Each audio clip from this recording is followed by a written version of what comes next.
Welcome to another episode of Gridiron Headliners. I'm your host, Arush, and I'm with... I'm Deepak. I'm Rohit. I'm Aditya. So today we have two special guests. One is Rishi Ajarpu, who is a fellow sports enthusiast, and Rohit Kumar. Would you like to say a few words? Yeah, guys, thanks for having me on. This is Rohit. I've watched a few of your episodes, and you guys are doing some good things. Just wanted to keep things short as well. So my other friends and I, we are kicking up a podcast called Triple Threat Podcast. Depending on when you're seeing this, our first episode is on Monday. Should be right after this episode is released. So keep an eye out for that. The link should be in the description. But thanks for having us on. Okay, so the first topic will be about the Raheem Mostert trade. So Raheem Mostert has requested a trade from the 49ers. So the question is, do you think the 49ers will trade him? And also, do you think Mostert is replaceable? Rohit, what's your opinion? I assume you're talking to me. There's a couple of Rohits on here. As I'm going to address the second question first, just because it's just something that's been on my mind recently. Mostert, as a player, is actually a really unique talent. Like, a lot of people tend to say the Niners system creates like great running backs, and that I do think that is true. A lot of guys have succeeded, but Mostert, like his athletic profile, is something that like none of the other Niner backs have. McKinnon's a pretty athletic player, but again, he hasn't played in 3 years. Tevin Coleman is a good player, but he really had a pretty rough first year. He had an outlier game against the Panthers last year, but outside of that, it was pretty disappointing. He's getting paid like a decent amount of money for a running back too, so it's just hard to be super optimistic about him. And then the other guys on the roster are undrafted or like practice squad types like Jeff Wilson. So Mostert is clearly the best running back on this roster. And he was reported to be asking for Coleman price, and I think he's better than Coleman. But I think the Niners, they definitely understand that Mostert's the best back on the roster, but I think the idea is they don't want to be paying all these backs starting money. I'm sure the aggregate could replace Mostert though, but he's the best back on this roster. Yeah, I agree with you. If you look at the stats, Mostert led the league in yards per carry with 5.6 yards. And if you look at in context with explosive plays, as in plays more than 15 yards, Mostert has the highest proportion of them, even higher than Derrick Henry, who is a top two running back in my opinion. And then so that's why I don't think Mostert is a replaceable running back, unlike others in the Shanahan system, like Alfred Morris in Washington. He was pretty replaceable, and he did not have much success outside of Shanahan's system. But Mostert has a really good vision, field vision, and he also uses the blockers to his advantage. As you saw with Tevin Coleman, he usually cut back to the center, and the center wasn't our best blocker. Our best blocker is George Kittle or Trent Williams. So Mostert has really good speed around the outside. So I think those players in the system work really well for him. But I think the field vision is just irreplaceable. Mm-hmm. Yeah. I think we should definitely we should have signed him. He's not asking for much. Okay, he's just asking for the equal Tevin Coleman. So I don't why not?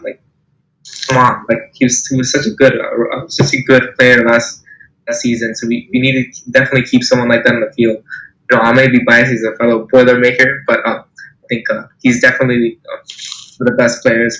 Definitely our best running back, and I think that we have a running back that can replace him immediately. Offense is where our firepower comes from, and then we need someone. We need immediately explosive, and take some time to replace the running backs. But I think we needed someone immediately, and I think we should just pay. It's not asking for much anyway, so why not? Yeah, I really want to I just calculated something really fast. So we've been talking about Coleman a little bit. Coleman, if you take away the game against Carolina, which had 11 carries for 105 yards, without that game, he averaged less than 3.5 yards per carry in the season. in a Shanahan offense that is supposedly the best one in the offense or in the league when it comes to enhancing running backs. Yeah, well, to be honest, I think Jeff Wilson Jr. should have played a bit more than Tevin Coleman. I mean, he was a really good red zone threat. Like, he had like 4 touchdowns at the beginning of the season. He was really good. And then I think they should have used him rather than Tevin Coleman. And I don't understand why. I actually understand why Shanahan wanted to bring in Coleman because of like the former connection with Atlanta. But I don't think the 49ers offensive line and their blocking system is structured differently than Atlanta's. Like in regards to like Alex Mack being the best blocker in the team versus George Kittle being the best blocker in the team. So I think Shanahan running backs in the 49ers system need to have more speed when taking the outside edge. Well, also when you look at Jeff Wilson, he's more of a receiving back. So you can't really play him as much as you play Tevin Coleman, who's more of a runner and can also be a receiver back, kind of like that. But yeah, I definitely do think that we should pay Mostert, considering that he's only asking for like $4.55 million, and his value is like clearly there. Like, he carried us in both the Super Bowl and the NFC Championship game. He's a great runner. Like, he's really fast. Misses a lot of tackles, and I think the fact that he's really asking for very little is nice. And I think that why we haven't paid him yet is due to the Kittle extension and trying to get that out of the way. But I definitely do think that they'll give him a contract very soon. Okay, so from the perspective of a Seahawks fan, looking at the Niners roster here, I don't think Mostert is a replaceable player because looking from the outside in, I see the Niners as a team that utilizes a running back committee to succeed in Shanahan's system. And I feel like Mostert isn't just that plug-in type guy. He definitely does have some skills that are unique to him. As Arush mentioned, his field vision, and he's also one of the fastest backs in the league.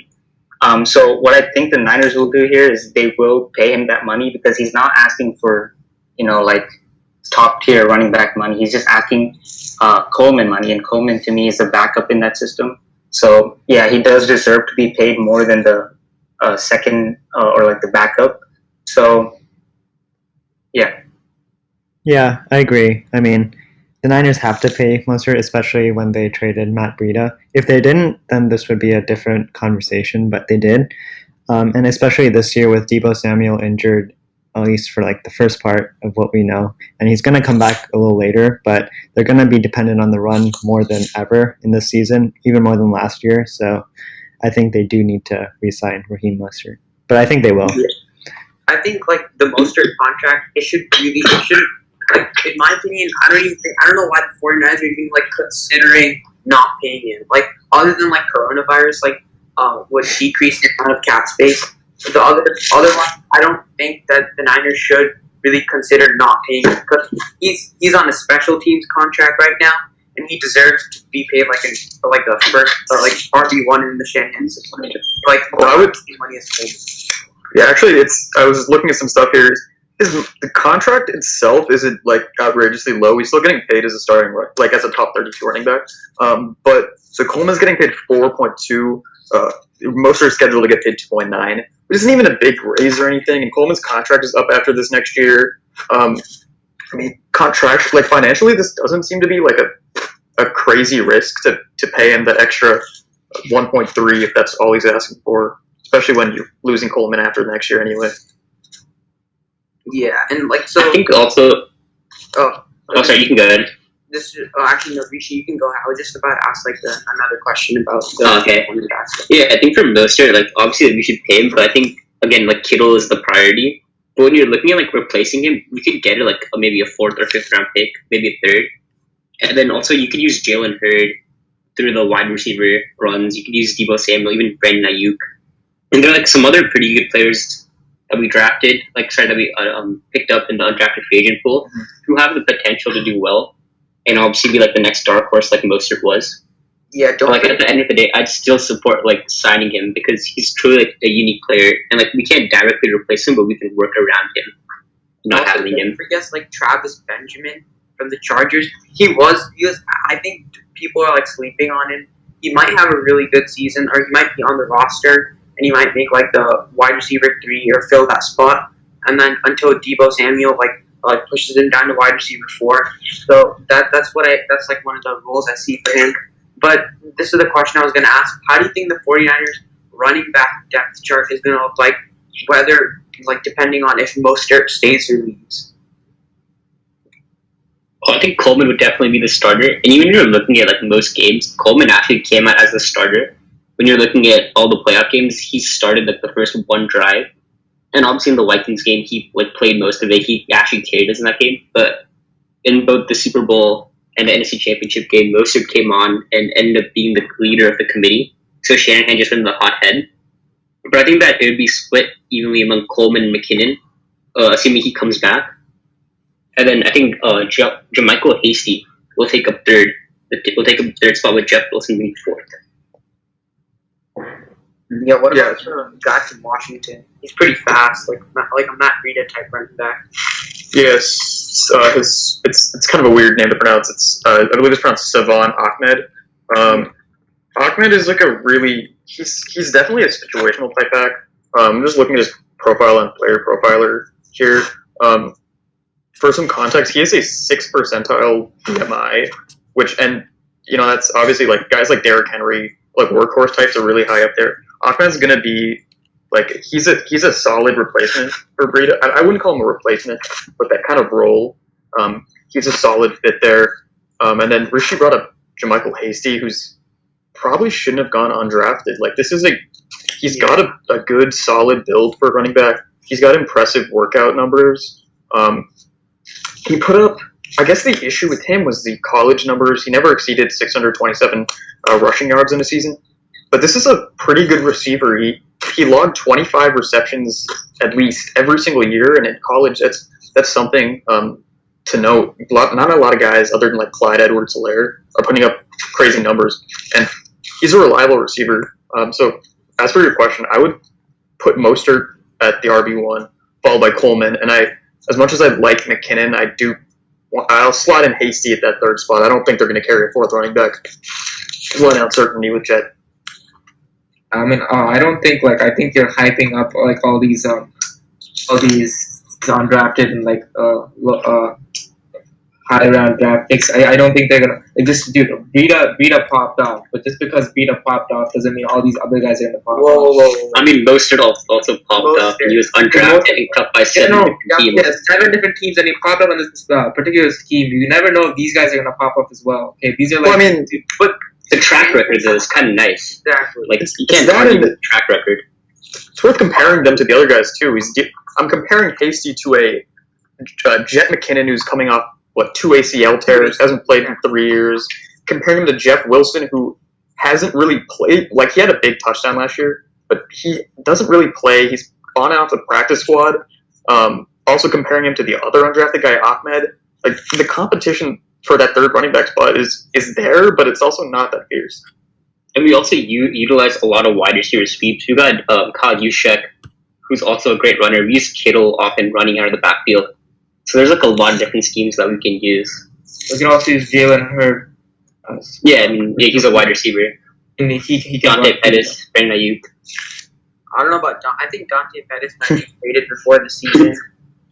That's fair, yeah. Yeah. And so this brings us on to our next point, the George Kittle extension. So how much money do you guys think Kittle will get? There have been talks around like $20 million, but there have also been talks around like $13 million. So like my point is that he's definitely gonna be paid more than like the highest paid tight end in the league, but by how much? So Rishi, what's your take on this? Oh, I think that when you look at like the Niners deals, they often like either front load or back load deals. So it's like not an average, like it's not gonna be like $15 million per year. But I think that we're gonna give him like a nice back loaded contract that's gonna fit in with our cap space, and probably give him maybe like $12 million or like $10 million this year. But overall, I think that'll come to like an average of $16 million. And I think also in factoring the Mahomes deal, he got like 10 years. I think George Kittle is a player that you want to lock up for at least 10 years. He's really one of a kind. Has like the best, like he has an amazing yard after catch. He's a great blocker. He's definitely the best tight end in the league. So I think that he'll get like at least around 15 to 16 million per year on like a backloaded deal. Wait, Rishi, I just want to quickly ask something. So the highest the most money at tight ends have been paid total is $46 million on Travis Kelce's contract. Yeah. 54 on Rob Gronkowski's contract. My bad. So you're saying you expect Kittle to get over three times as much total value? Is that what you're saying? Yeah, because I mean it's going to be a longer deal anyways. Like at least like I think it should be around Mahomes' deal because he's a player that you want to keep on your team. Yeah, he's also like I would say he's like one of the faces of the franchise. There's always Jimmy Garoppolo, Yeah. He's our franchise quarterback, but like the person that actually brings like our unique culture in our locker room is George Kittle. Yeah, I I mean, think that when you're factoring, sorry. no, go ahead. I think that when you're factoring how like the market's gonna go up, because you also got Mark Andrews coming in soon. You got like a bunch of other tight ends. Like I think that Kittle deserves a lot of money, and he also wants to like reset the tight end value. Yeah, I think. I think he's obviously gonna get more than Travis Kelce, but I do not think he's gonna get like a 10-year deal or like close to like 6 or 7. I think max 5 is what the Niners are gonna give him. Yeah, I mean, I don't think any tight end, even in like today's market, is gonna get that type of money, even though like the cap is going to increase. I don't know. I just don't see the Niners paying him that much. He's gonna be the highest paid tight end, but it's not gonna be like record setting or like that. Okay, yeah. I agree with that. If you look at Kittle's mentality, I feel like he's a perfect type of player to like leave some money on the table to win. If you saw after the Super Bowl, which the Niners lost, he was pretty determined to get back there. And if you look at his off-season workout videos and stuff like that, the guy looks determined to go back to the Super Bowl. I think everyone is determined to go back to the Super Bowl. Wait, Deepak, but he seems like the type of guy who wouldn't like destroy the Niners cap space and take a load of money. I feel like he'll definitely be the highest paid tight end, but won't completely destroy the Niners cap to the point where they're going to struggle re-signing some of their guys. Yeah. Also, like Kittle released a statement saying that he won't hold out. Because he wants to be the captain. Exactly. But like also, if you think about it, like although there are like new holdout rules, you have to like pay more. You have to pay like a heftier fine if you want to hold out. But like Kittle is a team first player, so I don't really think like and like the fact that he won't end up too much of the Niners cap space. So I think I personally think he's going to get $100 million for 6 years. I think he wants money, and we're going to give him the money. I think so, like $100 million 6 years. I think good price for him. I mean, we should just pay him now. After the Mahomes deal, like we're gonna have to pay more just because of that. Honestly, in my opinion, like Chiefs' recent strategy is signing Chris Jones to a long-term deal, which I did not expect, and then signing Mahomes to a long-term deal. They're like really reckless right now. So So the Niners are actually like anticipating how much their cap is going to change, with like due to Corona. So then that's why they're not paying Kittle yet. Yeah, but I mean, Mahomes' deal starts like 2 years after right now. So that's when that's when they're assuming the cap is going to go up. They have the new TV deal, I think, and they're going to get a lot of money after this COVID situation blows over. So yeah, I also don't want to talk too much about the Chiefs here, but the Chris Jones deal, I liked it honestly because if you look at the structure for Mahomes' deal, Chris Jones' deal runs through, I want to say 2023, and Mahomes' contract doesn't like kick into insane status until after that. So they've structured both of those contracts definitely together. They definitely talked to Mahomes about Jones' contract while they're negotiating, and that worked out well. Yeah. About Kittle, sorry. Oh, we also got Parag Marathe, and like he can definitely structure a contract well. Yeah, Parag Marathe. Okay. I mean, yeah. Go ahead. I'll throw out my prediction for Kittle's contract. Again, so the biggest contract a receivers or tight end has gotten total is 54 for Gronk, and then average is Hunter Henry at 10.6 per year, and the top two guys are Henry and Cooper. Both of those contracts were signed this offseason, and those will be shattered, I think, but I don't think the Niners are going to be willing to pay a guy who, like, I don't think they're going to be willing to pay a guy for 6 years, as Deepak said, 10 years, as Rishi said, because, like, a large proportion of Kittle's game is blocking, right? And that obviously takes away a few years off a player's lifespan, per se. So I don't think they'd feel safe giving a contract that long. I'm looking at a 4-year contract here. And I think in that $14 to $15 million range, which, once again, that shatters the average value, which is right now 10.6. And it also, if it's around $60 million, it, again, shatters the, or not shatters, but it, beats out Gronk's $54 million deal. Yeah, I think he's going to set the market, but I don't think it's going to break the bank for the Niners. Yeah.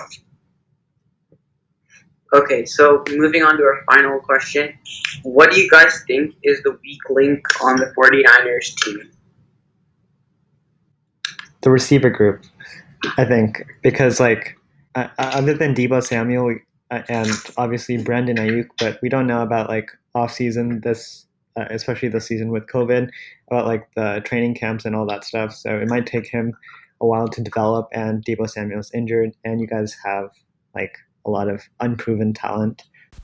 Yeah, and specifically with the wide receiver group, I think there's a lack of experience because Deebo Samuel is entering only his second year. Brandon Ayuk is entering his first year. So there's just this lack of experience that I think it makes him the weakest position group. So the thing is, Deebo Samuel's way ahead of his recovery schedule right now.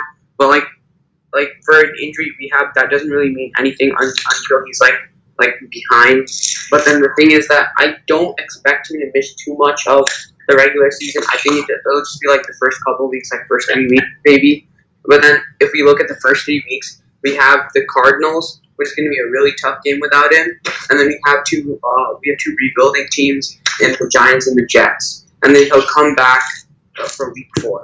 I mean, even with Deebo Samuel, I still think it's the weakest position group. Yeah. I would say that. But long term, I would say the weak link would be the secondary, because we do have a lot of players leaving in 2021, like Richard Sherman, or he's a key piece in our defense. He locks up the entire left side or right side of the field, or left side of the field, sorry. And then we also have 2 unproven cornerbacks in Kello Witherspoon, who's really not that good. But he played really well during the beginning of the 2019 season until he got injured. And Emmanuel Mosley, who is a solid replacement. And he is a solid corner, but he gets beat short a lot. And then we also have our 2 safeties, which are solid, but they're not top tier. And then we have K'Wan Williams, who's also going to leave soon. So that's my concern, is how are the Niners going to keep some players and draft new talent? Yeah, I kind of wanted to bring up the secondary. I'm sorry. You can go ahead. I wanted to bring up the cornerbacks as well. I don't think it's not only a long-term issue, but looking right now, Richard Sherman's a great player, and he fills one spot perfectly fine. Again, Witherspoon's a guy who's been benched multiple times. That's obviously a concern. Verrett had played, what did he play, 3-4 snaps last year, and he got burned or got penalized on the almost snap. Yeah, and then he got penalized on other ones. He's, you hate to say it, he's not what he is at all. Mosley, again, solid replacement, but limited sample size, undrafted guy. And this isn't the running back system. This isn't, the cornerbacks aren't just going to end up like Mostert. It's a completely different situation here. Who else is that? Dante Johnson, former Niner, now in his third stint, actually. It looks I mean, this guy, they're report. Yeah, I'm looking at. These are third this is or fourth string. Third stint, because he was on the. Yeah, it's just kind of a joke. Look, he's played for the Niners. This is in order on Wikipedia: Niners, Seahawks, Bills, Cardinals, Chiefs, Niners, Chargers, Niners. He's just been thrown around the league. And guys, also, don't forget Jamar Taylor. Jamar Taylor. He was brought in from Seattle, and then we traded Tease Tabor. I don't know how to pronounce that. Tease Tabor to the Seahawks. So he's going to be cornerback number 6 or something. He's going to be really deep on the depth chart. But I don't think the 49ers have really addressed that cornerback problem this season. ideally, I wanted to have like a cornerback drafted maybe in like the 5th or 6th round, fifth or seventh round. But we didn't really do that. So I didn't know what we were doing in the draft, but I trust John Lynch. I would say that injuries is like a really big problem for our secondary group. Like Kwasi Tart and Jimmy Ward are really like they're solid safeties. They definitely make a lot of plays, but they're both very injury prone. Last season was like the first season that Jimmy Ward actually played 16 games straight. No, But then you saw Kwasi Tart go out I again, don't think he actually played 16 games. I'm pretty sure he or maybe like one. 15. Yeah. But he was like a majority like healthy and like didn't end up on the IR by like week 10, which is nice. But like Kwasi Tart again was out for like 2 games, and you saw Tarvarius more pop, and Marcel Harris like he just has to clean up some stuff. But I definitely do think that secondary is our weakest position, just considering injuries and everything too. Yeah. Also, we also like the wide receiver group is pretty concerning right now. But we could also sign like a veteran wide receiver who's on like the last year of their deal, like probably Kenny Stills, maybe even AJ Green, maybe Keenan Allen. So those guys could come in and like be a veteran presence, like Emmanuel Sanders, and like really help the team. Yeah, I don't know about it takes cap though.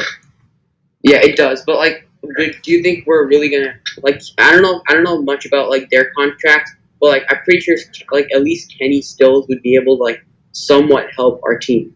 Not like Emmanuel Sanders, but a little bit. Yeah, I actually really like our wide receiver group. I feel like they have a lot of young talent. Like obviously Trent Taylor is going to be coming back this year. Fingers crossed. But like he really had a good connection with Jimmy. And even last year at training camp, Jalen Hurd was really balling out. He was making a lot of good plays. And that first preseason game too, he was just like making those amazing plays.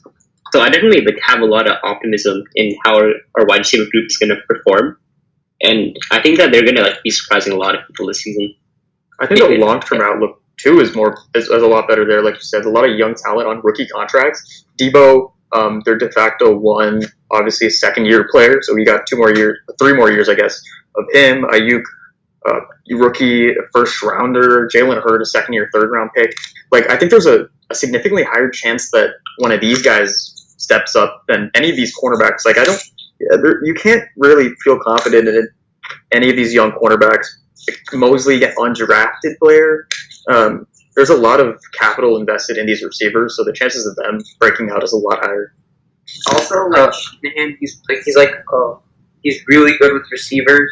Like you made Andre Johnson. Like Andre Johnson was already really good, but he made him like really off in Houston, and then he did the same thing with Julio in Atlanta. And now I think he's just gonna he can like vary the scheme so that each wide receiver will get like really open or like really wide open, and Jimmy can just deliver the ball right there. So I think the wide receivers have a better chance of breaking out than cornerbacks because of Shanahan's system. I definitely think the secondary is the weakest part of the Niners team. They have an aging Sherman. They have young corners and defensive backs that aren't very experienced. They haven't seen much play time. But to be fair to the Niners secondary, I don't think there's really an incentive for them to be like elite because their D-line is so dominant that quarterbacks only really have a solid 3 or 4 seconds to make a good read. And otherwise they're going to get sacked by Bosa or some other D-lineman. So even though it's like their weak point, they don't really need that Legion of Boom type defense or secondary because their D-line is so dominant. Also, but yeah, go ahead. Yeah, just really quick point. Like, I definitely understand the point of the defensive line kind of bolstering or boosting up the defensive backfield. But when the pressure isn't there, that's when you give up like massive chunk yards, chunk plays to Tyreek Hill. Yeah, I mean, to be fair, Tyreek Hill is probably the fastest, not just player, probably one of the fastest humans alive too. Oh yeah, no, he's unguardable, but yeah. Also, It's a race Henry. About that 3rd and 15 play, Bosa was held, but I mean that's a topic. And also don't forget our linebackers core. They're really, really good in coverage. Quan Alexander, natural coverage and strength instinct. Fred Warner improving every single year, and you have Drake Greenlaw, who's also great at coverage and against the run. So I think our linebacker group is really versatile, and I think it's the best in the league. So that helps take some pressure off of the secondary. Yeah, Fred Warner he actually got some respect on his name in Madden, like 87 overall for a middle linebacker, I think. Yeah, That's for once, that's pretty solid. Yeah, and that was awesome. Jimmy got a lot of disrespect in the Madden rating. Wait, what was his rating? What was Yeah, it? either. 83. Yeah. But then- just outside the top 10, I don't think that's really that bad. Yeah, I mean, I don't Yeah, like looking exactly. at the ratings as much as I like looking at the rankings because Madden's overall system has been changed. So, like, Jimmy, in my opinion, is a top 12, maybe top 13 quarterback in the league. But I think he has the potential to develop into a top 10 QB this season. I think he's the potential to become top 5 QB. I think last year our offense was a weak point. I think this year, if Jimmy has like the potential to like really like show off the offense and like our receiver isn't like as talented as before, like especially the first games without Debo. But I think like if Jimmy can like score a lot of points with our receivers, and if Mostert isn't playing, then we're okay running backs. Maybe we might run more of it. You saw what Jimmy did with an average roster with Trent Taylor and Kendrick Bourne as his. Trent Taylor. That was 3 years ago. Yeah, that was 2 years ago. Yeah, sorry, much years ago. What he did in 2017 against the Jags defense with Trent Taylor. That was in the end of the George season. Kittle. Yeah, that was at the end of the season. I know. He's trying to help you out. Which starting defense trying to help still you out. playing. The Jaguars starting defense was still playing that game, so it's like the in season doesn't matter. Yeah, they were probably playing for top 2. No, they were playing for like playoffs. Oh, they already clinched. They already clinched it. Yeah, I think they're clinched. Yeah. They were playing for First five. seed. They were playing for Dude, Jalen Ramsey was still playing. Yeah, Jalen Ramsey wouldn't be playing if they were already safe in the playoffs. Yeah, Jalen. No, they were. I think they must have been safe in the playoffs, but it was a top 2 seed. They were. No, I think they clinched it in the middle of the game or something like that. Some game got over and then they clinched it. So the starters were still playing. So then the defensive starters were still there, and you saw what Jimmy did. I mean, that was. I think he's still adapting to his to the Shanahan system, and also when you look at Matt Ryan, I think the first year in the Shanahan system he performed somewhat mediocrely, but the second season he went on to winning the MVP. And Jimmy was injured the second or technically first full season that he would have had, so he only played 3 games. And last year was his first full season, and he did get us into some clutch positions, got us some nice wins, and I definitely do think that he's going to silence the critics next year and maybe be MVP, but optimistically or like realistically speaking, I think that he'll be like a top 6 quarterback. Yeah, but the other thing is the volume for the Falcons offense that year. The Niners defense is good, so that obviously does mean that the Niners offense will be on the field more. But they're also not going to be giving Jimmy the volume that Matt Ryan had, where he was just slinging it to Julio. That obviously helps his counting stats. Jimmy's not going to have as much opportunity, so that's the difference. Yeah. Yeah, but I definitely do think that he'll perform better than he did last season, and that he'll feel more comfortable in the system. Yeah, we're not saying that he's going to win MVP or something. But although I would like to add that he's a dark horse candidate for MVP.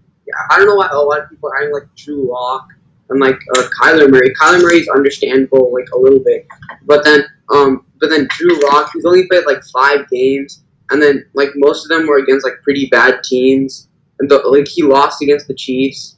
So like I don't understand why people consider Drew Lock to be a dark horse candidate. Maybe it's the potential he showed, but then he's only played 5 games with a limited sample size and didn't even win all of them. So then I don't know if he's considered to be like a dark horse MVP candidate. I think Jimmy should like replace him in that spot.